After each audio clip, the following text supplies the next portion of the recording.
युधिष्ठिर ने पूछा भीष्म पितामह को कि मंत्र जाप का विधि क्या, मंत्र जाप का फल क्या, मंत्र जाप करने वाले को इस लोक में और परलोक में क्या मिलता है और मंत्र जाप कैसे करना चाहिए।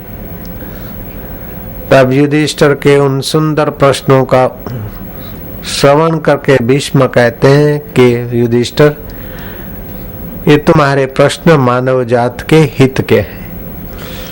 मंत्र जाप अंतर में जिसके अर्थ का मनन करे उसे मंत्र बोलते हैं। और ये मंत्र किसी देवी देवता, किसी ऋषि मुनि ने नहीं बनाए, अपितु ऋषि मुनियों ने मंत्रों के अर्थों का और मंत्रों के गूढ़ रहस्यों का दर्शन किया। ऋषि तो मंत्र द्रष्टार न कर्ता, मंत्र के कर्ता ऋषि नहीं, मंत्र के दृष्टा है, देखने वाले। पहले थे तब दिखा। तो पहले आरंभ में सृष्टि हुई, थोड़ा खोजा कि इसका सृष्टि का आधार कौन है, सृष्टि की उत्पत्ति का मूल स्थान कहाँ है। बाहर खोजते खोजते थके, फिर भीतर गए और भीतर में कुछ ध्वनियां, कुछ मंत्र सुनाई पड़े, फिर उनके रहस्य मिले। और गहराई में गए तो सूत्रात्मक ध्वनियां सुनाई पड़ी, मूल ध्वनियां सुनाई पड़ी, जिसे बीज मंत्र कहते हैं। और उन बीज मंत्रों का जप करने से जो परिणाम सामने आए, उन परिणामों का ख्याल करते हुए ऋषियों महापुरुषों ने समाज में उस मंत्र विज्ञान का प्रचार प्रसार किया कि आदि भगवान सृष्टिकर्ता की कृपा का प्रसाद सीधा पाना हो तो ये मंत्र दीक्षा है। दीक्षा मूलम जपम सर्वम, दीक्षा मूलम तपम सर्वम। दी माना जो करुणा, कृपा, सांत्वना, मुक्ति और भुक्ति देने की पुण्याई जिसके अंदर में है वह गुरु। दी क्षा माना जो श्रद्धा भक्ति से पचाने की क्षमता रखता है, उसका नाम शिष्य। दूसरे अर्थों में गुरु की दया, करुणा, कृपा और शिष्य की श्रद्धा और प्रयत्न, इस दो के मेल को बोलते दीक्षा। वो दीक्षा तीन प्रकार की होती है। एक होती है तांत्रिक दीक्षा, दूसरी होती है सांभवी दीक्षा, तीसरी होती है वैदिक दीक्षा। तांत्रिक दीक्षा का थोड़ा चुटकुला, थोड़ा फायदा होता है, लेकिन मोक्ष तक की यात्रा वो नहीं करवाती। और तांत्रिक दीक्षा लेकर कोई स्वार्थी साधना करे तो उसका संसार का स्वार्थ थोड़ा फल जाता है, लेकिन लंबा समय गाड़ी नहीं चलती। पूछ के देखो नरसिंह राव और उनके चंद्रा स्वामी से, जयराम जी की, तांत्रिक लोगों से पूछ के देखो। तो ये तांत्रिक दीक्षा से दूसरी ऊंची है सांभवी दीक्षा। अहमदाबाद में कोई भी जाए, माणिक चौक मशहूर जगह मिलेगी और उसके आगे भद्रकाली का मंदिर मिलेगा। माणिक चौक और भद्रकाली के बीच में 3 दरवाजे हैं।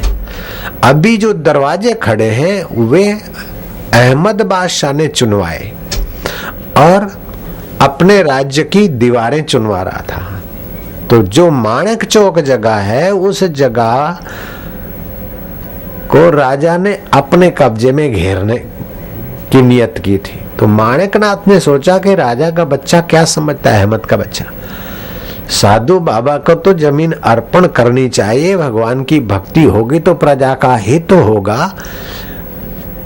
प्रजा को साधुओं से, संतों से दूर करके और ये जमीन बढ़ाने से इसको क्या मिलेगा, ये मानेगा नहीं। ऐसे अड़ियल है, इसको जरा चमत्कार दिखाना पड़ेगा। सैकड़ों मजदूर दीवार चुने, चौड़ी लंबी, और बाबा सुई में धागा डाल के गोदड़ी सी है, दिन भर गोदड़ी सी है वहां, दिन भर दीवार चुने। रात हो जाए, बाबा मंत्र को उल्टा कर दे और गोदड़ी में से वो धागा खींच ले। उल्टत देव पलटत काया, उतर आओ बच्चा गुरु ने बुलाया। देव सच नाम आदेश, गुरु का मंत्र साचा, पिंड काचा, फुरो ईश्वरी वाचा। यूं गोदड़ी से धागा खींचे, वहां दीवार धड़ाक धूम। रोज वही सिलसिला चले।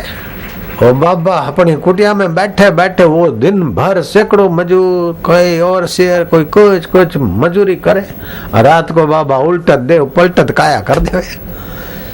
जांच पर जांच, पुलिस को रखा, खुफिया विभाग को आदि को रखा, लेकिन पता नहीं कोई आदमी तो तोड़ता नहीं है। जरूर ये बाबा का कोई खेल है। एक मंत्री बाबा का चेला बन गया और सारा रहस्य जानकर बता दिया। ये बताया कि बाबा को उसके गुरु ने साबरी मंत्र दिया था और गुरु की सेवा और आज्ञा माना तो गुरु ने आशीर्वाद में, वचन में सिद्धियां दे दी। और सिद्धियां तब तक रहेगी जब तक इनको अभिमान नहीं आए। अब वो माणिकनाथ पूरे ब्रह्मज्ञानी तो नहीं हुए थे और साधारण व्यक्ति भी नहीं थे।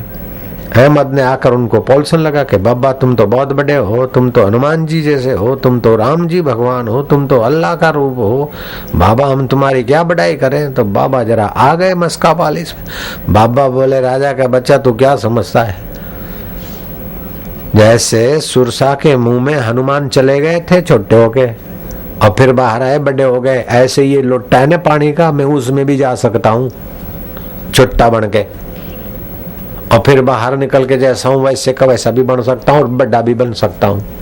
अणिमा गरिमा लघिमा सिद्धियां भी मेरे पास है। बोले बाबा जी जरा हो जाए करिश्मा का दीदार। वो बेचारा छोटा बन गया, लोटे में घुसा, लोटे ऊपर ढक्कन मार दिया और खड्डा खोद के बोले अब तो बाबा गाड़ दूंगा क्योंकि तुम मेरी दीवार गिराते थे। बाबा ने कहा तू गाड़ेगा तो मैं तेरे को श्राप देके तबाह कर दूंगा। बोले अब आपका श्राप नहीं लगेगा क्योंकि आपकी वाहवाही करा और आप अभिमान में आकर सिद्धि दिखाई, इसलिए आपके गुरु नाराज है।